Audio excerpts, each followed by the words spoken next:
Ele alcançou o auge do sucesso nos anos 60 e 70 na Jovem Guarda, mas vendeu tudo o que tinha em busca de ouro na Serra Pelada e morreu num barranco, pobre e esquecido. O que aconteceu?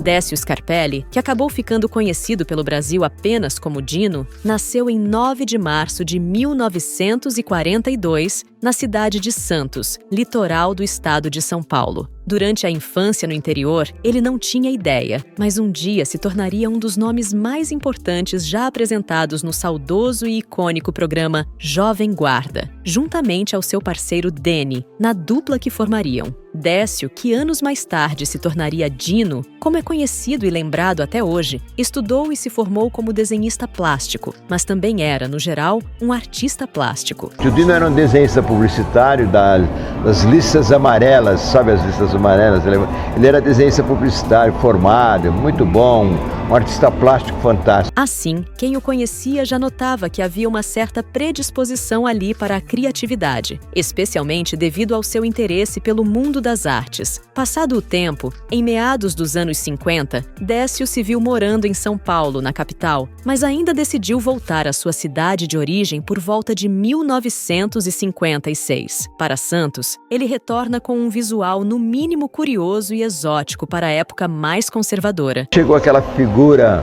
esquisita, o Dino de colete, um colete vermelho. Naquela época, amigo, colete vermelho era uma afronta, sabe? Pois, empolgado por ter sido apresentado ao rock and roll, Décio decidiu procurar alguém para iniciar um projeto musical com o intuito de fazer músicas naquele gênero, mas logo se deparou com um desafio, o de não encontrar ninguém que pelo menos ouvisse aquele tipo de música que ainda era, de certo modo, novidade no país. Um dia ele chegou lá em Santos com um monte de disco embaixo do braço, querendo tocar, e ninguém curtia música, ninguém tinha eletrola, né, toca-fita, toca-disco, essas coisas lá. Décio, então, precisou ser perspicaz e ter muita atitude para encontrar outro músico com quem pudesse trocar ideias sobre isso. Nessa busca, ele acabou com uma única indicação, que foi para procurar alguém lá pelo seu bairro, pois havia um jovem conhecido como Rodrigues, que parecia ser o único sujeito naquela região que tocava violão e cantava.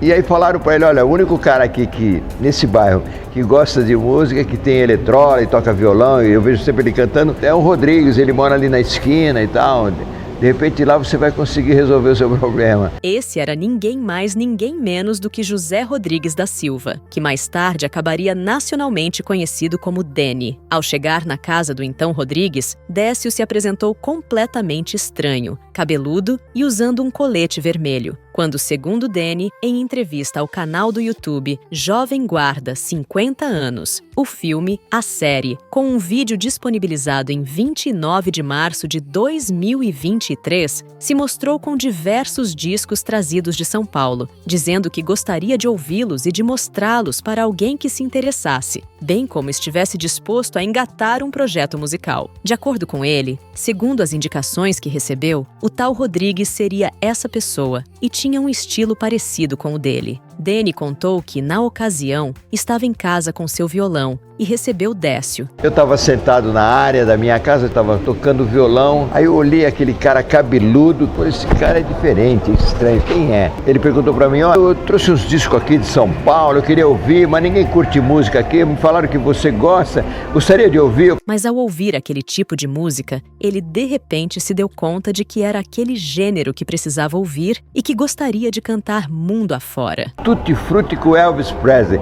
Eu fiquei alucinado, eu fiquei deslumbrado, era aquele som que eu queria ouvir, era aquele som que eu queria cantar. E foi aí que eu conheci o Dino. Os dois estavam ouvindo o icônico Elvis Presley. Depois disso, ambos se tornaram amigos inseparáveis e, por fim, formaram a dupla que, a princípio, teve o nome de Os Boas Pintas, quando formado oficialmente pouco depois, em 1958. Aí começamos a cantar junto. Como nós íamos ser mais um entre tantos, nós resolvemos fazer a dupla.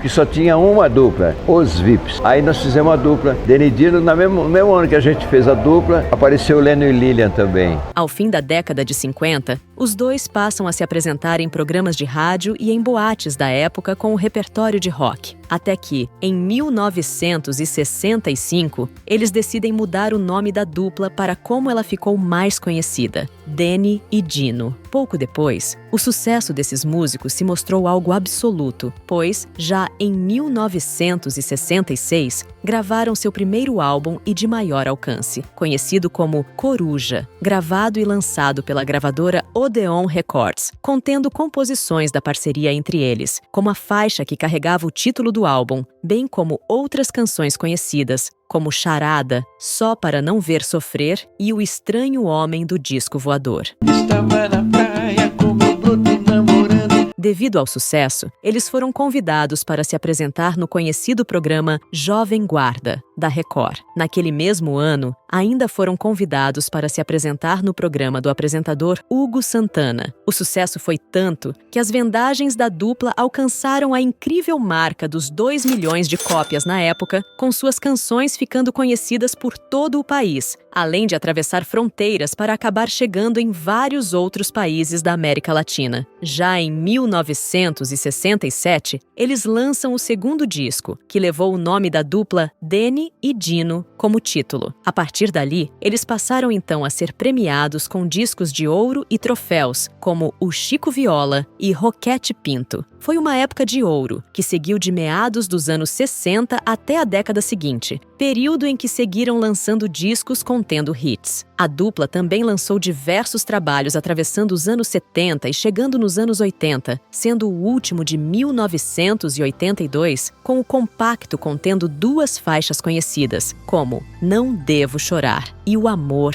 é a Vida. Infelizmente, em 1984, a dupla decide encerrar suas atividades por entender que seu ciclo já havia chegado ao fim. Danny e Dino durou 20 e poucos anos, até 84. Aí acabou a dupla. O nosso ciclo dentro da música tinha chegado ao fim. Especialmente por terem absorvido bem o auge e entender que o mercado da música, como um todo, estava passando por mudanças. Agora, com cada um seguindo o seu próprio caminho, depois de 26 anos juntos, se contarmos o período de Os Boas Pintas e da dupla Danny e Dino, Danny continuou traçando um percurso na música, enquanto Dino, ao ter conhecimento da febre do ouro em Serra Pelada, no Pará, uma vez que esteve lá se apresentando após o fim da dupla, Ficou deslumbrado com aquilo lá, com a febre do ouro. decidiu vender todos os seus bens, como, por exemplo, uma loja de automóveis, para embarcar nessa aventura. Ele tinha uma empresa de automóvel, vendia carro esporte,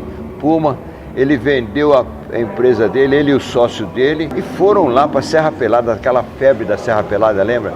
Comprou barranco, investiu todo o dinheiro dele lá. Ao juntar todo o seu dinheiro e o da sua esposa, uma cantora também conhecida na Jovem Guarda, conhecida como Cidinha Santos, decide ir ao Pará, seu novo destino sendo, é claro, a famosa Serra Pelada, uma região pertencente ao município de Curionópolis. A mudança brusca se deu na expectativa de encontrar ouro, especialmente após comprar um barranco para garimpar e fazer valer o alto investimento feito. Mas as coisas não saíram do jeito que Dino esperava. Foram anos dedicados a esta nova atividade. Pelo que se tem conhecimento, Dino acabou investindo tudo, cada centavo que tinha, nessa incessante busca para encontrar tal metal precioso. Mas além de ter desperdiçado seu tempo, dinheiro da família e anos de talento nisso, ainda desperdiçou a sua vida. Eu acho que não foi bom, porque ele perdeu tudo que ele tinha lá, não achou o ouro que ele queria e acabou morrendo lá.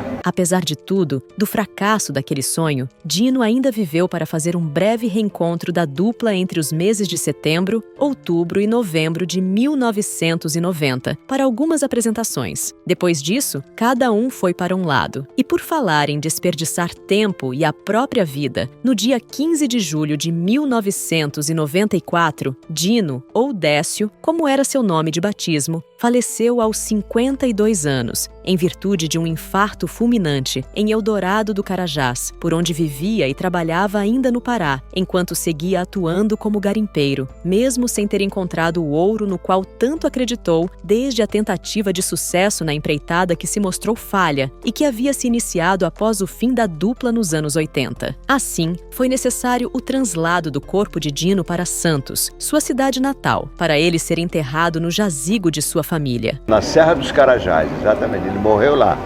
Nós tivemos que buscá-lo, mandar buscá-lo para ele ser enterrado aqui, que tinha o jazigo da família, aqui no Araçá. Curiosamente, a data de seu funeral foi 17 de julho de 1994, dia em que a seleção brasileira de futebol se consagrou como tetracampeã do mundo. Um dia inesquecível para a nossa nação e que foi muito celebrado do início ao fim, tanto antes quanto, e especialmente, depois da partida. Sobre os festejos, também há algo de curioso relacionado ao funeral do cantor. Segundo Deni, na entrevista concedida e já mencionada, seu amigo dizia a ele e a outros que gostaria de ser enterrado sob celebrações, não tristeza e lágrimas. Assim, gostaria que, após sua morte, houvesse alegria e celebração pela vida, algo que acabou se concretizando mesmo que de maneira indireta. O Dino falava uma coisa interessante, ele falava assim, olha, o dia que eu morrer, eu não quero que ninguém chore, eu não quero ninguém chorando, eu quero todo mundo sorrindo, cantando e soltando foguetes, fogos. Deni, o amigo, que ficou marcado por aquelas palavras, viu o Brasil ficar em êxtase, repleto de felicidade logo com o início da partida e, mais tarde, com o título conquistado. Sendo assim, de fato, o enterro de Dino ocorreu em meio ao barulho de fogos, celebrações de desconhecidos e genuína alegria, o que ele desejava quando ainda estava em vida. Você sabe que quando eu estava enterrando o Dino, o Brasil estava entrando em campo e estava todo mundo gritando e soltando fogos. Eu lembrei dele nesse momento.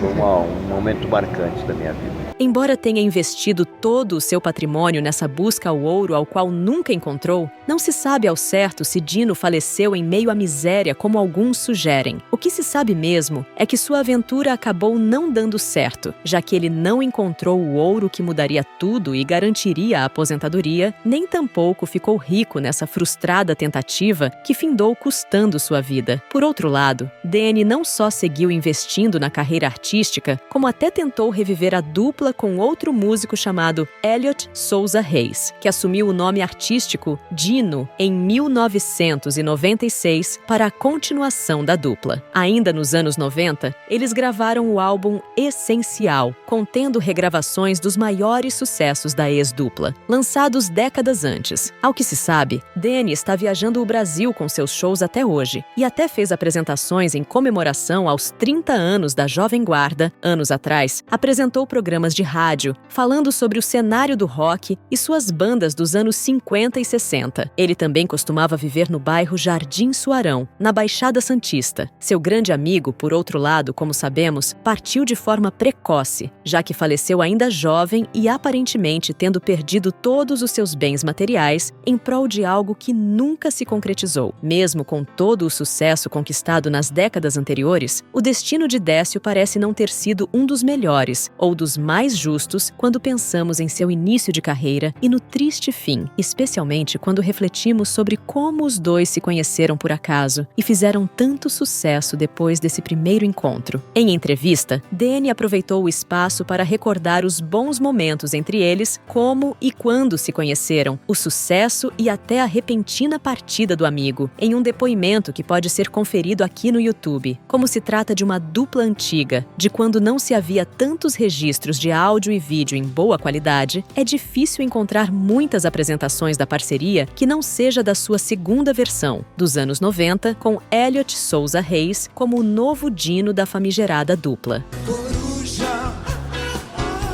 Sendo assim, há como registro uma gravação de uma apresentação da dupla no antigo programa Clube do Bolinha, no início da década de 80, cantando o sucesso que foi a música Coruja. Pensando em só dar ela no lugar. Na ocasião, é possível ver não só o talento de ambos os cantores, bem como a versatilidade e o carisma que eles tinham juntos no palco, algo que justifica toda a fama que obtiveram no decorrer dos anos, mediante a boa música e uma parceria que rendeu excelentes composições, que marcaram época com hits consagrados em apresentações memoráveis, especialmente numa época em que toda aquela geração ainda estava no seu começo, assim, fizeram grandes contribuições de notoriedade à música brasileira. Você já conhecia a história de Dino? Gostava das músicas da dupla? Já comente, se inscreva e deixe o seu gostei. Vou colocar um vídeo aí na tela para você. Tenho certeza que você vai gostar muito.